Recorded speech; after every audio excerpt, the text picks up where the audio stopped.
Hello everyone, এসে গেছি আবার নতুন একটা ব্লগ নিয়ে। তো আমার ইন্ট্রো দেখে বুঝেই গেছো যে এটা হচ্ছে পুজোর ব্লগ। তো আমি ষষ্ঠীর দিন কিন্তু কোথাও বেরোইনি, ঘরেই ছিলাম। তাই আমার এই ব্লগটা আমি সপ্তমীর দিন থেকে স্টার্ট করেছি। সেদিন আমাদের প্ল্যান ছিল যে আমরা বাইরে লাঞ্চ করব। তাই দুপুর দুপুর করে আমরা সবাই একসাথে মিট করলাম, দেন সবাই একসাথে বেরিয়ে গেলাম।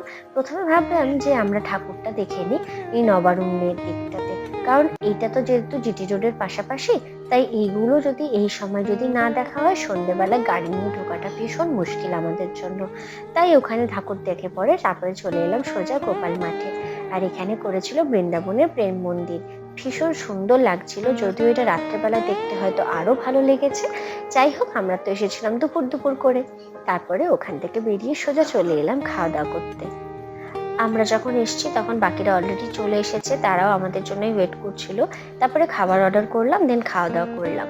খাওয়া দাওয়া করে পরে তারপরে দেবাকে বললাম, চলো তোমাকে আমাদের উর্বশীতে যে স্বর্ণ মন্দির করেছে সেটা তোমাকে আগে ঘুরিয়ে নিয়ে আসি। তো এইটা এত সুন্দর করেছিল এই মন্দিরটা, আমার তো ভীষণ ভালো লাগছিল।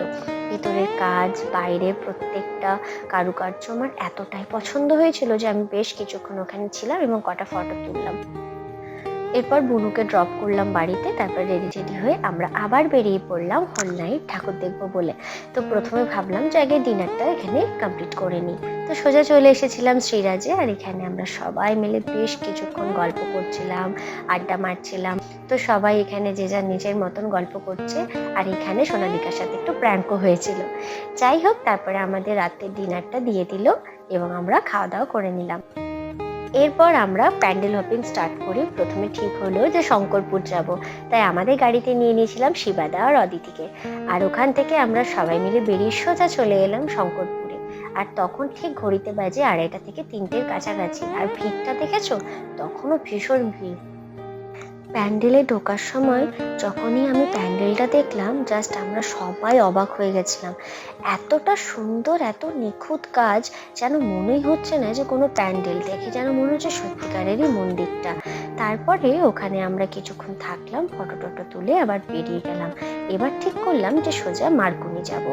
রাত তখন প্রায় অনেকটাই বাজছে, আর সবাই কিন্তু ভীষণ টায়ার্ড, কারণ আমরা সকাল থেকেই সবাই মিলে ঘুরছি একভাবে, আর কোনোভাবেই কিন্তু আমরা রেস্ট নিইনি।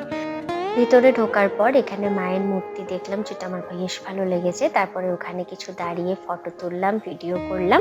দেন ওখান থেকে বেরিয়ে শিবাদার অদিতিকে ড্রপ করে দিলাম। তারপর ওখান থেকে এলাম অগ্রণীতে, আর তখন কিন্তু প্রায় ভোরের আলো ফুটে ফুটে হয়ে গেছে। এই যে দেখো, ঘড়িতে বাজে 5টা 14। এবার হচ্ছে বাড়ি যাওয়ার পালা। চলো, তোমাদের সাথে নেক্সট পুজোর ব্লগে দেখা হচ্ছে। Till then tata, by.